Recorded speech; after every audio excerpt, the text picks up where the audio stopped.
Bonjour et bienvenue dans cette nouvelle vidéo.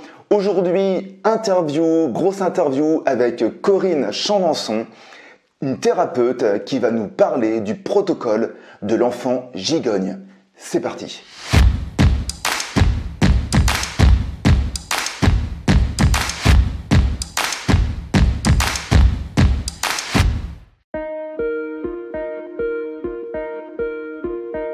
Le symptôme, mais en fait, on n'est pas dans le il faut curatif, voir. quoi. Mais non, il faut voir pourquoi. Qu'est-ce qu'il veut dire ce symptôme? Et donc c'est ça. Moi, c'est ça qui m'intéresse. Ouais.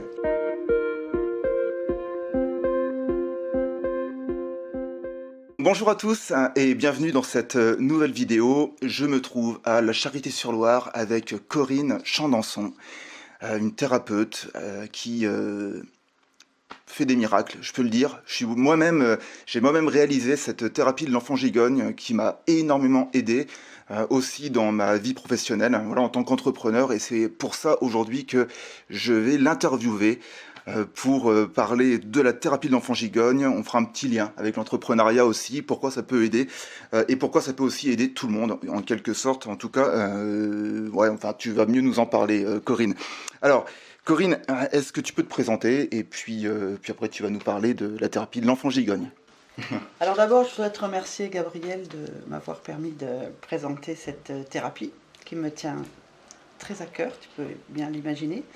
Donc, la thérapie de l'enfant gigogne, c'est une thérapie qui propose de comprendre et de résoudre les difficultés, les symptômes pour lesquels les personnes viennent me consulter.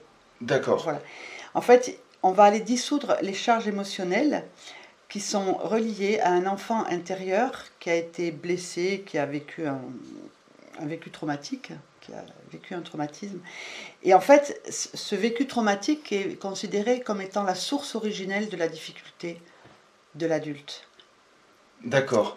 Voilà. Donc, parce que c'est vrai qu'en tant que patient, si je puis dire, parce que vu que je l'ai fait, c'est vrai que moi, il y a des mots qui me parlent, mais quand tu parles justement d'expériences traumatiques, comme tu dis, est-ce que tu peux en dire un petit peu plus? Oui, alors une expérience est vécue comme traumatisante. Alors bien sûr, là je parle des enfants, puisqu'on est surtout dans la toute petite enfance. C'est là que les marquages sont les plus forts et qu'on a le plus de mal à dépasser les difficultés. On n'a pas trop de ressources quand on est enfant. Donc l'enfant, lors d'une expérience douloureuse, il a besoin de pouvoir verbaliser les émotions qui sont reliées à cette expérience. Donc déjà, si ça se produit avant l'accession au langage de l'enfant, il ne pourra rien dire. L'enfant a besoin de pouvoir comprendre ce qui se passe, d'avoir des explications. S'il n'en a pas, c'est compliqué. Il a aussi besoin de pouvoir être rassuré, d'être réconforté auprès d'une personne bienveillante, d'être sécurisé. Et si tous ces paramètres ne sont pas réunis, l'expérience douloureuse va rester enquistée. C'est-à-dire, c'est comme si l'enfant, une partie de lui, une partie psycho-émotionnelle de l'enfant restait bloquée dans son histoire, dans ce vécu. Donc, une partie de l'enfant, bien sûr, va grandir, puisque cet enfant va devenir adulte, mais dans l'adulte accompli, on va retrouver comme cet enfant intérieur, cette partie qui n'a pas bougé, en fait, qui est toujours là, dans cette expérience douloureuse et dans l'incapacité d'en sortir, comme s'il était enfermé. En psychanalyse, on parle de mémoire refoulée. D'accord. Voilà, c'est refoulé dans l'inconscient. Et on n'y a pas accès, naturellement, comme ça. Alors justement, je vais tout de suite faire le lien avec le pourquoi ce nom de l'enfant gigogne. Parce que quand tu parles de cet enfant, on va parler effectivement, on a tous été enfants quelque part, mais moi ce que je comprends et c'est ce que j'ai compris par cette thérapie, c'est que cet enfant, il est toujours en vie même quand nous sommes adultes. Voilà. Eh bien en fait, plutôt que de parler de mémoire enquistée, d'émotions douloureuses qui sont restées bloquées, bien, c'est Jean-Paul Fluteau qui a mis au point cette thérapie, qui a trouvé cette appellation d'enfant gigogne. C'est un petit peu comme le principe des poupées russes. C'est comme si dans la grande poupée, il y avait une petite poupée qui était coincée. Et effectivement, quand ça se produit, elle fait beaucoup de bruit. Oui. Quand la petite poupée se réveille, quand l'enfant gigogne se réveille, eh bien, il va se manifester de toute façon, et parce qu'il a juste envie qu'on vienne le chercher, qu'on vienne le libérer. Alors, qu'est-ce qui fait que cet enfant gigogne va se manifester? C'est lorsque l'adulte vit des situations particulières, par exemple une rupture amoureuse, un deuil, une perte d'emploi, un déménagement. Il va vivre des émotions qui vont venir faire écho à ce qu'a vécu cet enfant lors de l'expérience douloureuse. Et du coup, cet enfant va se réveiller. C'est comme s'il sortait brutalement de sa boîte et il va devenir envahissant. Et comme je vous l'ai montré, il va faire beaucoup de bruit pour se faire entendre. Donc l'enfant va avoir des comportements inappropriés, l'adulte, pardon, va présenter des comportements inappropriés.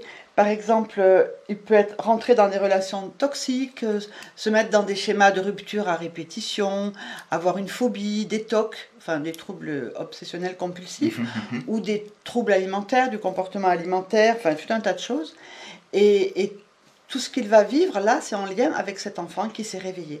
Sauf que, comme l'adulte ne se rappelle pas, ben, il ne comprend rien à ce qui lui arrive et il va nous dire c'est plus fort que moi. Je ne peux pas m'en empêcher, je ne peux pas m'empêcher de piquer des colères terribles alors que je sens bien que ce n'est pas approprié, ce n'est pas adapté, mais c'est plus fort que moi. Et la question, c'est qui est-ce qui est plus fort que toi, en fait? Ouais. C'est une partie de toi, c'est pas quelqu'un d'extérieur. Ça se joue entre ça, toi et toi, en fait. Et l'objectif de ce travail, c'est d'aller récupérer, de retrouver, d'identifier cet enfant intérieur, cet enfant gigogne. Il y a pas mal il y a des thérapies où on appelle l'enfant intérieur blessé. Et là, bon, cet enfant gigogne, on va aller le chercher pour l'apaiser, pour le mettre en paix dans un premier temps, déjà d'identifier, l'apaiser, et ensuite, dans un deuxième temps, lui apporter des ressources pour le faire grandir. Et on va ainsi dissoudre totalement cet événement douloureux qui est à l'origine des difficultés. On en a déjà parlé, Corinne, étant moi-même dans le domaine de la PNL, on avait fait le lien justement de la PNL avec cet ancrage. Est-ce que tu peux en dire un petit peu plus? Le lien, Le lien entre la PNL et cette thérapie de l'enfant gigogne. oui, alors en fait, la thérapie de l'enfant gigogne, c'est un protocole de PNL en fait. C'est qui s'appelle le remprinting, où on va aller rechercher dans l'histoire de la personne le vécu initial qui renvoie au vécu douloureux de l'adulte. Et seulement ça se fait pas de la même manière. Là, ce que Jean-Paul Fluteau a fait et qui est extraordinaire.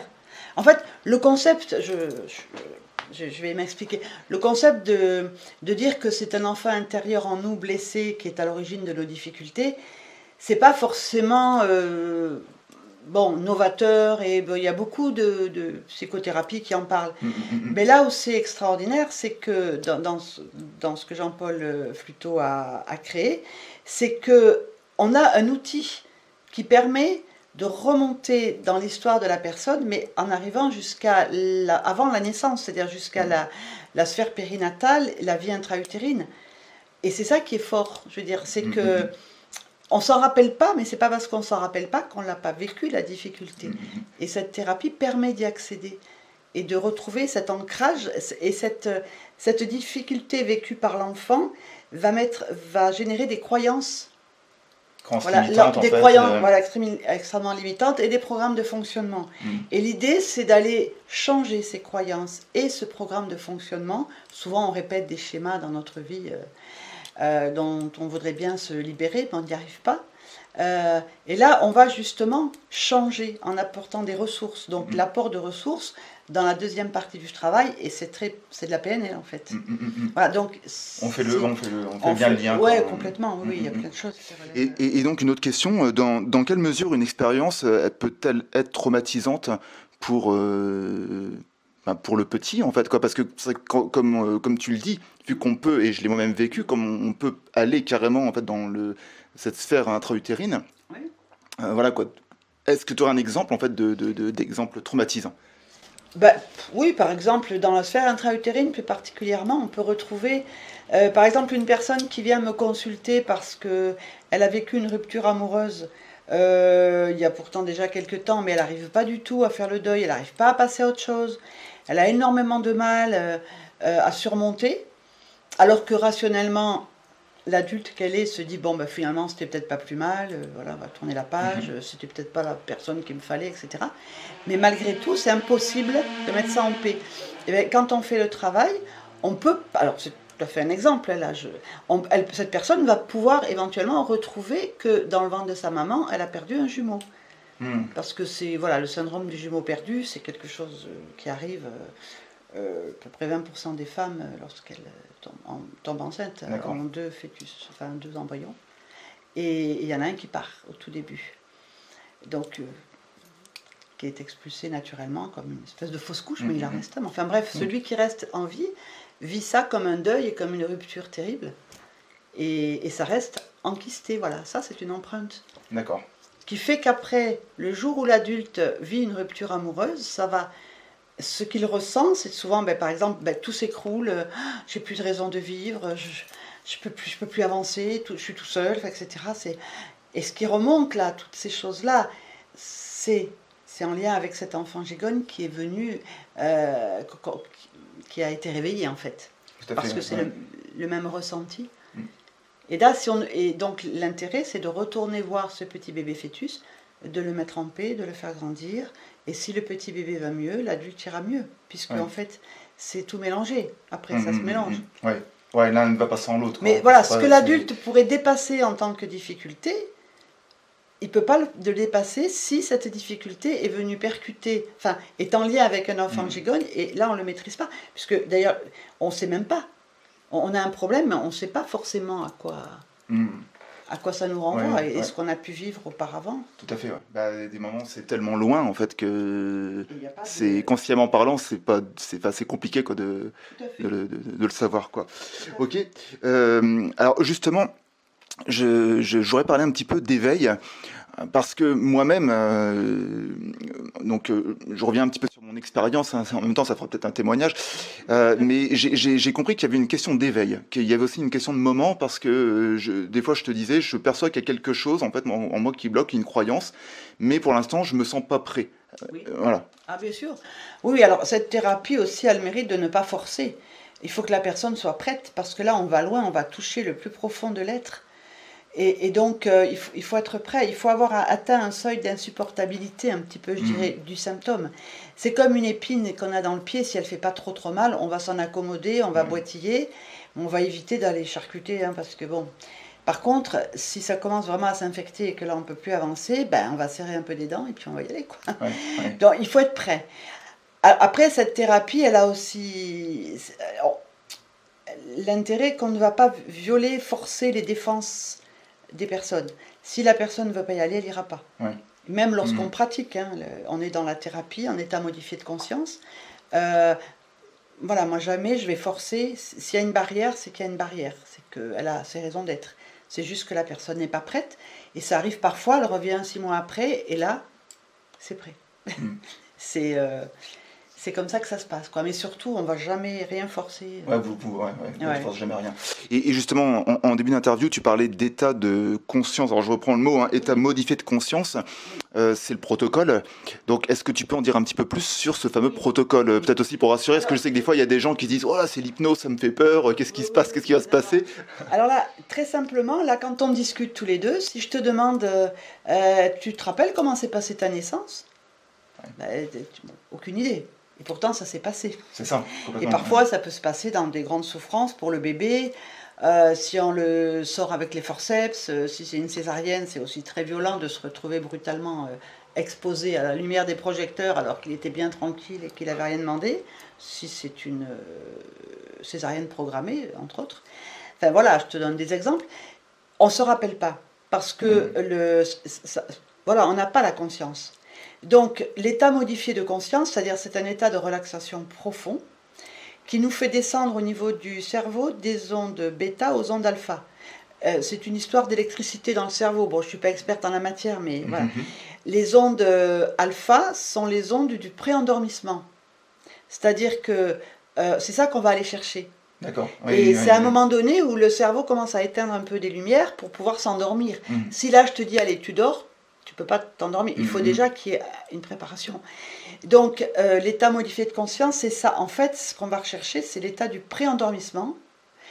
C'est-à-dire qu'on arrive à une hypovigilance, un relâchement musculaire, un ralentissement cardiaque, et on est extrêmement détendu au niveau à tous les niveaux, corporels, etc.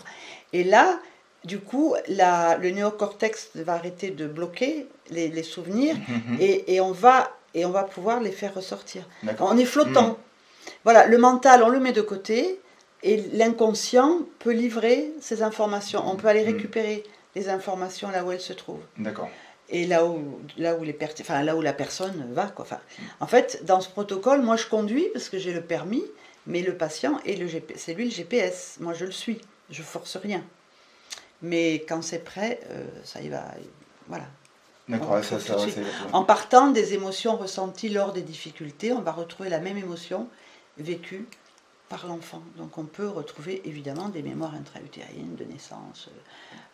Et de toute façon, l'amnésie infantile, c'est 2 ans et demi, 3 ans. Avant, l'enfant ne se rappelle pas, on ne se rappelle pas. Personne. Parce que, voilà. Et après, on peut se rappeler. Jusqu'à 7-8 ans, on a des mémoires un peu sous forme de flash, quelques bribes, mais c'est pas structuré. Et puis de toute façon, si on vit des chocs traumatiques trop violents, comme par exemple un abus sexuel ou quelque chose d'une grande violence, il y a une amnésie traumatique qui se met en place. Et même en état, là, comme on est, on ne se rappelle pas. Voilà, donc on a complètement occulté. En fait, on ne se rappelle pas, même si on avait 8 ans, 9 ans, 10 ans, c'est ça en fait. Ça peut arriver suivant les... Oui. Ah ben oui, dans certains cas d'abus sexuels, par exemple, il y a des personnes qui retrouvent 50 ans après qu'elles ont été violées à l'âge de 8 ans ou 9 ans, elles pourraient très bien s'en rappeler. Il y a eu le cas d'une patineuse artistique, là, Sarah Abitbol, qui a révélé ça. Elle avait, je sais plus, 12 je sais plus, c'est 12 ou 14 ans, et elle l'avait amnésiée. Elle avait amnésie, d'accord. Oui, on peut amnésier. Donc, voilà, là, le fait d'être en état modifié de conscience permet d'accéder à des mémoires avant l'amnésie traumatique, depuis la conception. Parce qu'en fait, c'est depuis... Notre vie ne commence pas quand on vient au monde, elle commence quand on est conçu, à la conception. Et depuis la conception, tout est gravé, tout est stocké dans nos archives personnelles, dans notre mémoire. Mémoire corporelle, mémoire psychique, enfin, toutes les mémoires. Donc toi, ton rôle, c'est d'aller les chercher. Alors, de permettre aux patients... de permettre aux patients d'y aller. C'est pas moi qui vais les chercher, j'accompagne. Justement, je vais tout de suite rebondir sur le déroulement. Est-ce que tu peux expliquer en fait le déroulement de la thérapie? Moi, je sais que ça se fait en plusieurs fois, mais pas non plus c'est de la thérapie brève quelque part. On n'est pas sur une thérapie d'1 an, quoi. Moi, c'est ce que j'ai beaucoup apprécié aussi. Alors, je pense que tu peux en dire plus. Oui. Après, c'est une thérapie qui est assez impliquante. Hein. C'est pas de la thérapie de confort ou voilà. Enfin bon, ça peut brasser un peu. Ça secoue un petit peu, oui. Ouais, mais au moins ça mérite d'être efficace. C'est ça. C'est très résolutif. C'était quoi la question? La question, c'est le déroulement, alors, de la thérapie brève. Quand une personne se présente, en général, je la vois entre 1 séance et 3 séances d'1 heure pour préparer. Déjà, il faut que je vérifie si sa structure psychique, enfin l'état là où elle en est, permet de faire ce travail, parce que s'il y a une trop grande fragilité, parfois il y a besoin d'attendre un peu. Ça me permet aussi de faire des liens, de commencer un petit peu à travailler en amont pour que le cerveau commence aussi déjà un petit peu à relâcher, à se mettre en condition. Oui, il faut que la structure mentale me permette de faire le travail. Et puis, que le cerveau, que ça commence un petit peu. Parce que juste en parlant et en faisant des liens, déjà en expliquant à la personne que ce qu'elle ressent, c'est pas forcément elle qui le ressent, c'est son enfant. Déjà, j'explique. Et elle voit comment elle peut se dissocier. C'est-à-dire, non, mais c'est pas vous, là, qui pleurez pendant des heures et des heures. C'est cette petite enfant qu'on va aller chercher. Oui, donc, du coup, ça fait du bien aussi de se dire, bon, en fait, moi, je peux faire quelque chose pour cet enfant. Voilà. Et c'est... Sans dissocier. C'est pas moi qui ai très, très, très peur des araignées ou des oiseaux, qui a une phobie de l'autoroute. En fait, c'est parce qu'il y a cette petite enfant, en fait. Oui. Donc du coup, 2 ou 3 séances, donc justement pour aller au préalable. En moyenne, c'est 2, c'est à peu près ça. D'accord. Et puis après, la thérapie en elle-même, c'est en 2 séances. Donc, la première séance, on va aller identifier cet enfant, qui est cet enfant gigogne qui appelle au secours, là. Voilà, on va aller l'écouter, voir ce qui se passe, le mettre déjà en paix, avec beaucoup d'amour. On apporte beaucoup d'amour, parce que l'amour, c'est une émotion, c'est l'antidote de la peur. Et derrière toute problématique, de toute façon, il y a toujours de la peur. Hein. Ouais. Donc, et voilà, et la deuxième partie, c'est à peu près 1 mois après, 1 mois et demi. Enfin, il faut laisser passer un petit peu de temps, le temps que ça se décante. On va retourner voir cet enfant et on va le faire grandir, lui apporter des ressources. Voilà, mettre en paix s'il y a un protagoniste qui est responsable de la difficulté de l'enfant, par exemple dans le cadre d'abus et tout. Donc on va aller se décharger aussi de tout ça. Enfin, voilà. D'accord. Mettre la paix. Mettre la paix, ouais. Voilà. Alors justement, en parlant de paix, parce que pour moi c'est ce qui s'est passé, et là j'aurais faire un petit peu le lien avec l'entrepreneuriat, justement parce que moi-même je me suis aperçu que j'avais certaines croyances qui me bloquaient et que je pouvais pas, même avec les techniques que je peux enseigner, il y a des techniques en fait qui sont conscientes mais qui travaillent sur le mental, mais on s'aperçoit à un moment qu'il y a ses limites aussi, qu'il faut aller chercher à la source. Et justement de ces croyances limitantes qui peuvent nous bloquer. Est-ce que tu pourrais justement donner un exemple? Je sais que toi tu es aussi entrepreneuse quelque part, et on en avait un petit peu parlé l'autre fois, tu m'avais dit bah oui, moi je me suis aperçu par exemple que, et j'avais aussi cette peur par exemple, de mettre les tarifs. On va parler des tarifs, je sais pas si tu te rappelles, et puis on se disait ouais c'est vrai qu'il y a beaucoup d'entrepreneurs, moi dans les formations d'entrepreneurs qui disent ah, mais j'ose pas vendre le prix que je devrais payer, parce qu'après j'ai peur d'être rejeté par mes clients. Voilà, est-ce que tu peux justement... Oui, moi quand j'ai démarré, puisque là ça fait 11 ans que je pratique cette thérapie, avant j'étais enseignante, donc j'étais fonctionnaire et j'étais reconnue par mon diplôme, par l'État, il n'y a pas de problème. Et puis je recevais mon salaire directement sur mon compte en banque, je n'avais pas à demander, voilà, c'était un truc comme ça, c'était cool. Et le jour où je me suis installée, ben là il a fallu que je mette un tarif, enfin donc je me suis un peu renseignée sur ce qui se pratiquait, mais je me suis mise en dessous, parce que je me suis dit, ah, quand même, faut pas exagérer. Puis après, ben, j'avais du mal à me faire payer. Je gardais au lieu de garder 1 heure, parfois je gardais les personnes 1 heure et demie, tout en me disant mais c'est nul ce que je fais, c'est pas possible. J'osais à peine, voilà. Enfin, au moment du paiement, j'étais mal à l'aise, comme si j'étais pas légitime en fait, Ouais. comme si j'étais pas légitime et parfois même la petite voix intérieure. C'était mais qui tu es toi, mais qui tu es toi pour dire que tu es thérapeute. Enfin, c'était assez difficile à vivre. Et donc j'ai fait une thérapie de l'enfant gigogne. Enfin, je suis allée chercher ça. Et du coup, ben, en fait, mes parents voulaient absolument un garçon, parce que mon père avait déjà 2 filles. Et donc, ils voulaient absolument un garçon, ma mère du coup aussi, bien sûr. Hein. Et ben, j'étais encore une fille de plus. Et donc, in utero, j'étais un petit bébé qui se sentait absolument pas reconnu pour qui il était, ni aimé pour qui il était. Et j'étais pas la bonne personne, quoi. Comme si j'étais pas à la bonne place, comme s'il y avait une erreur. Et c'était très douloureux de ressentir ça, de me dire, mais j'usurpe quelque chose, c'est pas à moi d'être là. Oui. Bah, je suis pas un garçon, quoi. En fait. Donc, quand on va me découvrir, on va dire, voilà, t'es nul, enfin, c'est pas ça, quoi. Et du coup, après, j'ai plus aucun problème, parce que j'ai mis cet enfant en paix. En fait, il y a énormément de problématiques qui sont en lien avec la vie intra-utérine. La naissance, enfin, toutes les 4 matrices périnatales. Et voilà, il y a beaucoup d'empreintes là, hein, on ne se rend pas compte, mais les 9 mois de vie intra-utérine, c'est pas forcément un long fleuve tranquille. Il peut se passer plein de choses. Mais c'est vrai que enfin, moi je l'ai vu en tant que patient, mais c'est fou. Toutes ces croyances limitantes qui peuvent nous gêner dans nos projets, où des fois on n'en a même pas conscience, mais qui n'empêchent qu'on a des schémas répétitifs et qu'on n'arrive pas à enrayer, quoi. Mais oui, je me rappelle d'un jeune homme qui voulait, et sa problématique c'était qu'il ne pouvait pas s'engager dans la vie à aucun niveau que ce soit, professionnel comme sentimental. Dès qu'il sentait qu'il partait dans un engagement, paf, il arrêtait tout. Et il était parti en Australie en voyage d'agrément, il a rencontré une jeune femme avec laquelle il s'entendait très très bien, et il a trouvé du boulot. Donc, il est rentré en France pour faire les papiers, et l'objectif c'était de retourner là-bas, avec toutes les démarches faites, pour pouvoir s'installer là-bas. Et il y avait un double engagement là, parce qu'il y avait professionnellement et sentimentalement. Et bien, au moment de prendre l'avion, il n'a jamais pu, Crise d'angoisse, il avait très très peur, il était terrorisé à l'idée de s'engager doublement. Et en fait, au cours du travail, on est parti de cette problématique et de ce qu'il a ressenti au moment de partir, c'est-à-dire c'était vraiment une terreur, quoi. Et il a retrouvé qu'à sa naissance, eh bien, la naissance, en fait, c'est le premier engagement, enfin, au sens physique aussi, c'est-à-dire le bébé s'engage dans la filière pelvienne pour arriver au monde. Enfin, voilà, il s'engage là, c'est vraiment un engagement et qui lui tient chaud longtemps, hein, parce qu'on y va, quoi. Ouais.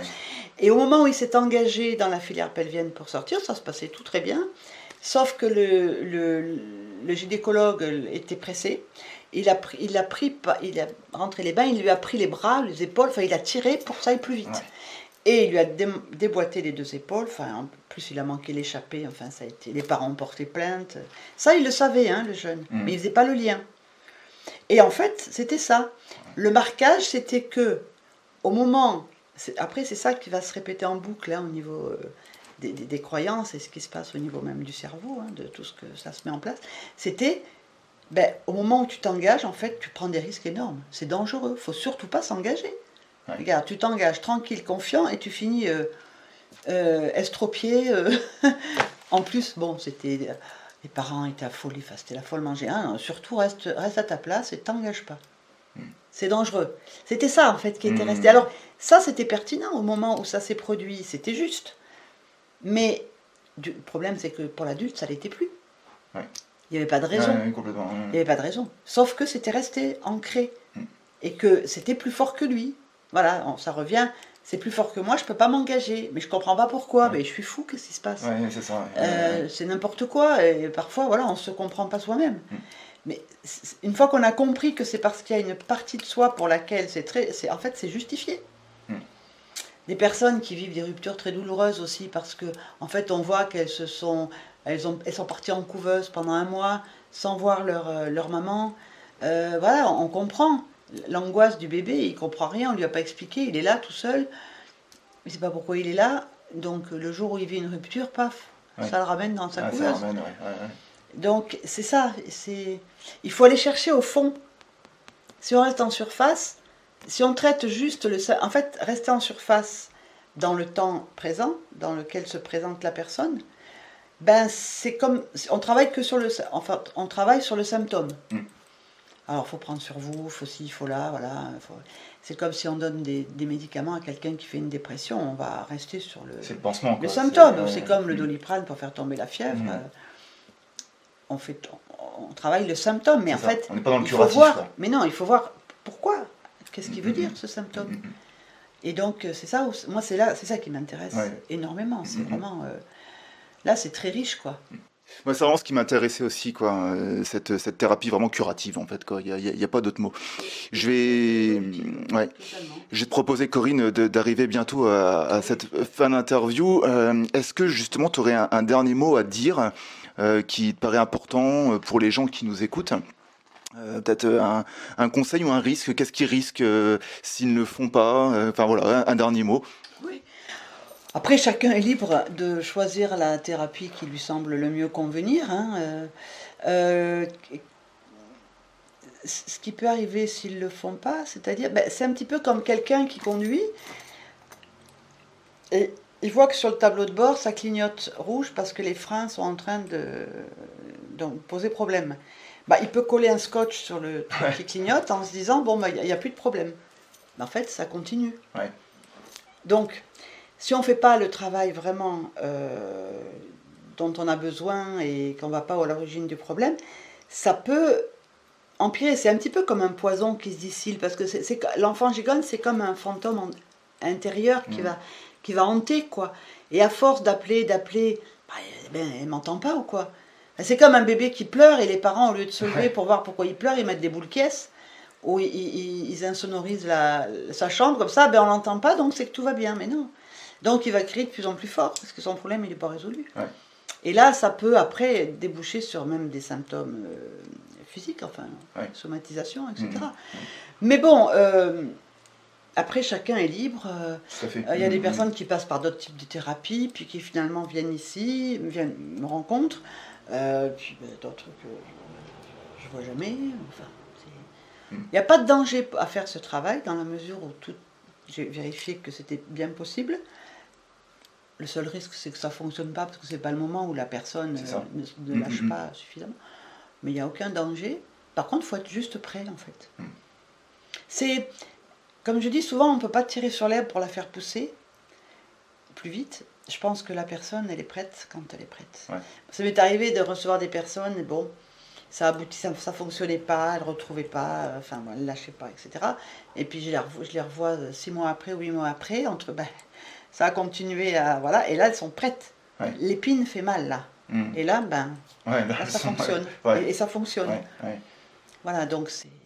C'est vrai que l'humain, on est quand même bizarre. Hein. Des fois, je me dis, on attend vraiment toujours la dernière minute d'avoir bien mal pour venir. Mais oui, voilà. Mais bon, mais le principal, c'est de venir. Au bout d'un moment. Enfin, en tout cas, comme tu le dis, peu importe la thérapie, en tout cas, c'est de faire déjà une action et puis ensuite d'avancer. Voilà. Corinne, ouais, dis-moi. Et puis non, je voulais juste te dire que je remercie vraiment le thérapeute, psychologue, le clinicien qui m'a formé, enfin qui forme tous les ans à l'espace transformation dans la Creuse, parce que je le remercierai jamais assez de m'avoir présenté cet outil et permis de l'utiliser, parce que c'est magique, quoi. Bon, je parlais de miracle tout à l'heure, je sais pas si le mot, c'est peut-être le mot est grand, quoi, mais bon. Après, quand toutes les conditions sont réunies et que ça fonctionne, les résultats sont vraiment tangibles, quoi, et ça fait du bien. Complètement. Voilà. Ok Corinne, donc maintenant en fait ma question c'est que toi pour te trouver, donc je mettrai le lien de son site internet dans la description de cette vidéo. Je sais que tu as aussi une page Facebook. Oui, une page Facebook qui s'appelle Cabinet de psychothérapie. Corinne Chandanson, cabinet de psychothérapie, je crois. Bon, je ne sais pas exactement. Mais de toute façon, il y a un lien de mon site sur Facebook. D'accord. Et mon site, c'est juste Corinne Chandanson, ça suffit. On le trouve parce que je suis bien référencée. Enfin, il n'y a pas besoin de taper plein de trucs. Ok. Voilà. Très bien. Merci Corinne en tout cas pour cette interview. Voilà, de présenter aussi cette fabuleuse thérapie. Je vous incite à aller vous renseigner justement, à vous aussi. Et puis, j'ai envie de vous souhaiter une bonne semaine. Et puis n'oubliez pas que toute évolution prend une action. À bientôt.